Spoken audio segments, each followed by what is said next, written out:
Muy buenas tardes, amigos y amigas, y bienvenidos todos y todas de nuevo a vuestra casa del oráculo de Delfos 700.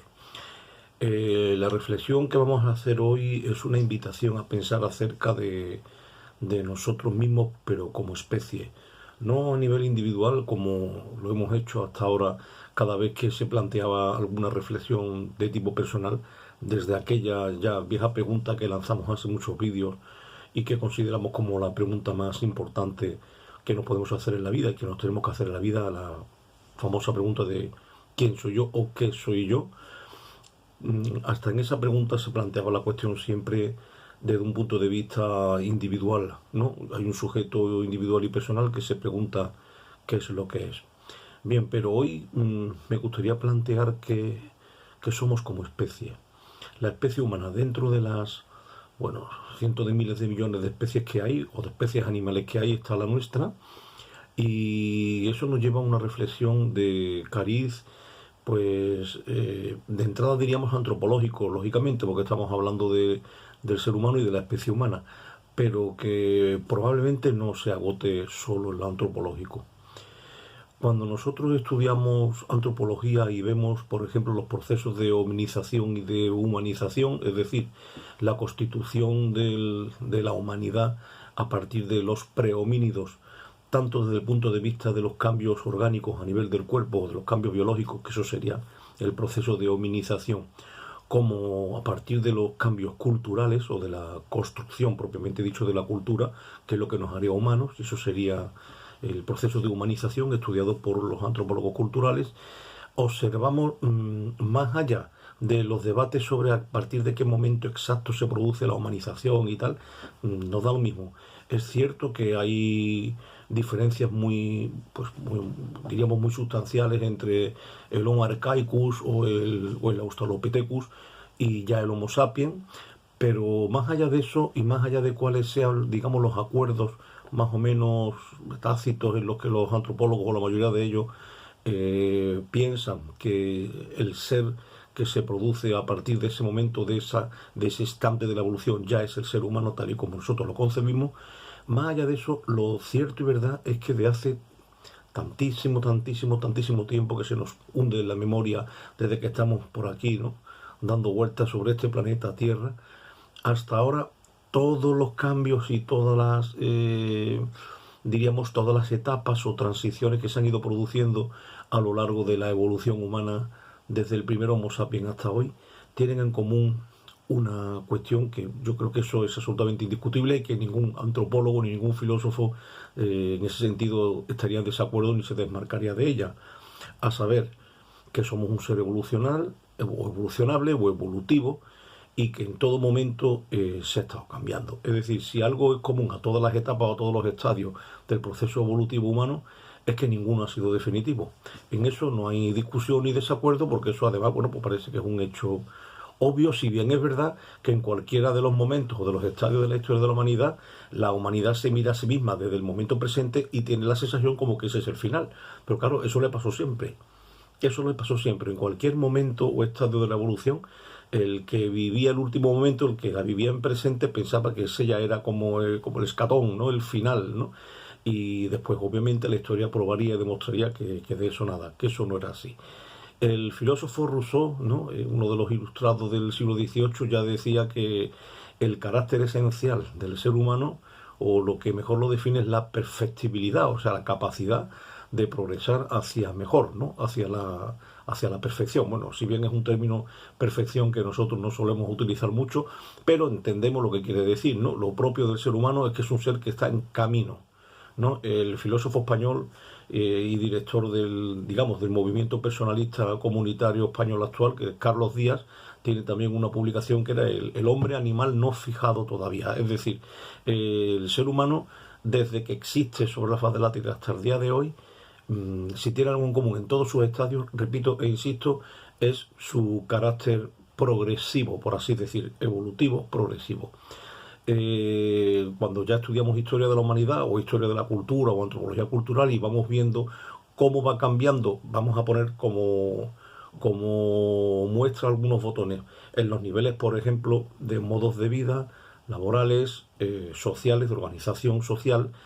económicos, políticos, o si queremos ya a unos niveles ya más desarrollados desde el punto de vista de la inteligencia, pues a partir desde hace 27 siglos hasta ahora, de la historia del pensamiento racional, de la filosofía o de la ciencia, pues también desde el punto de vista científico, intelectual, incluso si queréis artístico o estético, observamos que hoy también tenemos que decir tecnológico, porque hoy ya hablar de científico no tiene sentido si no es para hablar de la tecnociencia, ¿no? Científico guión tecnológico. Vamos viendo que, bueno, el avance, bueno, es que es inabordable, es casi inabarcable, incomprensible en todos esos órdenes. O sea, tú te vas, por ejemplo, a la primera gran revolución, la revolución del Neolítico, y la comparas con la revolución de las nuevas tecnologías que está aquí a la vuelta de la esquina, y bueno, pues sin querer sacar conclusiones filosóficas sobre cuál de ellas tuvo más incidencia en el desarrollo de nuestra especie, lo cierto y verdad es que cada una en su nivel y en proporción al momento en el que estaba de ese desarrollo de la evolución de la especie humana, bueno, han supuesto por un lado cambios brutales de paradigma en el modo de ser y de estar en el mundo del hombre, pero por otro lado también prueban la capacidad, digamos, de alterar lo tocado por el ser humano. De todas las especies que existen sobre la faz de la Tierra, la que más capacidad tiene de alterar el medio es el ser humano. También dicen los antropólogos, y podríamos sacar también consecuencias filosóficas sobre ello, que una de las grandes diferencias que tiene nuestra especie respecto a las otras especies animales es que todas las demás especies se adaptan al medio y únicamente la especie humana es la que adapta el medio a ella. Es decir, tenemos una especie ahí de, diríamos, no sé cómo llamarlo, si poder o querencia o tendencia a modificar y a alterar lo que tocamos, ya sea con el conocimiento como con la intervención tecnológica. Y en algunos casos quizás habría que decir si no lo hacemos, o habría que sospechar que quizás lo hagamos un poco al modo del famoso y mítico Rey Midas, ¿no? En fin, que no siempre lo que tocamos lo hacemos para mejor, ¿no? En ese sentido, por ejemplo, el movimiento ecologista podría enseñarnos mucho, ¿no? Pero más allá de eso, la reflexión que yo quería plantear es: en ningún momento de la historia el ser humano era capaz de predecir dónde iba a estar en el estadio siguiente. Y ahora sabemos que nuestros ancestros y nuestros primeros antecedentes pues salían casi desnudos persiguiendo animales para poder comer, para sobrevivir, y hoy pues resulta que hemos surcado el espacio, tenemos conocimiento de una cantidad del universo tremenda, hemos casi desentrañado todos los misterios de los fondos marinos, del ser humano por dentro, sabemos del cerebro una barbaridad en relación a lo que sabíamos antes, e incluso tenemos prácticamente terminado de descifrar el mapa genético humano, ¿no? Con el famoso proyecto técnico Genoma. En fin, tenemos submarinos, reactores, cohetes en el espacio, hemos inventado la informática. Con el tema de la revolución de las nuevas tecnologías hemos cambiado incluso la concepción del tiempo y del espacio. Ya hoy hablamos de un tiempo y de un espacio virtual que no tienen nada que ver con el tiempo y el espacio físico. Y nuestro papel en la Tierra, en el planeta, en nuestro papel en el universo, naturalmente no tiene absolutamente nada que ver con el que tenía con aquellos primitivos, ¿no? que estaban en África, los del Homo sapiens. La pregunta que yo quería hacer, que me hago a mí mismo y que también quiero hacer a todos nuestros amigos del canal, es: dicen los neurocientíficos, y ellos sabrán en qué se basan para hacer estas mediciones, porque yo no lo soy,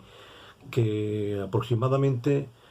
podemos tener explotado y desarrollado entre un 5 y un 10% de nuestra capacidad cerebral. Esta pregunta yo se la hago muchas veces a los alumnos y ahora la hago a todos nuestros amigos y amigas del canal.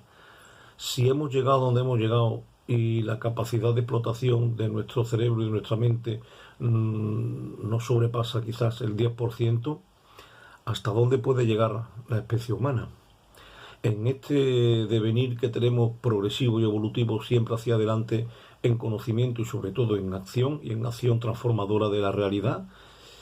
¿hasta dónde podrá llegar? ¿Hasta dónde podrá llegar? Porque claro, ahora ya decimos, bueno, hemos descubierto cómo se origina el universo, cuál es su historia o posible final, hemos descubierto qué es lo que nos ocurre por dentro de nuestro organismo, conocemos el universo por fuera y por dentro, el macrocosmos y el microcosmos, hemos desarrollado con las nuevas tecnologías algo tan absolutamente inimaginable hace un siglo como la IA, la inteligencia artificial, que nadie sabe hasta dónde podrá llegar en su desarrollo, y algunos pues incluso tienen sus ciertos recelos sobre, como siempre, sobre las consecuencias que pudieran ser incluso negativas si se nos descontrola o si se nos va de las manos. En fin, lo cierto y verdad es que, bueno, y por ejemplo con la revolución de las nuevas tecnologías, lo que ha supuesto el cambio de la especie humana y de su interacción con el medio en los últimos menos de un siglo ha sido infinitamente mayor que en toda nuestra existencia anterior como especie. Eso nos lleva o nos invita o nos provoca el plantearnos estas dos cuestiones. Una, ¿cuál sería nuestro techo si lo tenemos como especie? ¿Hasta dónde podemos llegar en la evolución? Y otra, y esta para mí es ya más filosófica y tiene otros contenidos que no tienen que ver ya directamente con la antropología, si esa evolución algún día se corresponderá en el nivel ético y en el nivel espiritual con la misma proporción con la que se está dando en los niveles, diríamos, epistemológicos o tecnocientíficos. El brazo de la ciencia y de la técnica, el brazo del conocimiento y de la interacción con el medio, ha crecido de un modo hipertrofiado de una forma brutal respecto a lo que podríamos llamar el brazo, por llamarlo de alguna manera, metafóricamente, el brazo moral, ¿no? O el brazo y el brazo espiritual, aunque no son lo mismo, pero yo los quiero meter un poco en la misma senda. Algo que no tiene nada que ver con la tecnociencia, ¿no? Con la llamada razón instrumental que desean los filósofos de la escuela de Frankfurt. Bien, en la evolución se notará alguna vez también esa evolución en el plano moral y en el plano espiritual de una forma más o menos proporcionada como se está notando en los otros planos, en el plano del conocimiento y de la acción técnica. ¿Llegaríamos alguna vez como especie a acabar con lacras como la guerra, la desigualdad, el sufrimiento humano causado por el hombre o el destrozo de la naturaleza y del medio ambiente? ¿Tendremos alguna vez una respuesta como especie a aquel grito o aquel llanto del Tomás de Kempis cuando decía: cada vez que vine de los hombres volví menos hombre? ¿Podremos como especie subvertir ese lamento y decir: no, tenemos motivos más que suficientes para ser optimistas y para efectivamente pues podernos alegrar y celebrar y abrazar una evolución de la especie humana de la que todos pudiéramos sentirnos realmente satisfechos? Bueno, son cuestiones que desde luego no tienen respuesta, al menos yo no la tengo, pero que para el filósofo es un botín porque nos da muchísimo que pensar y nos da muchísimo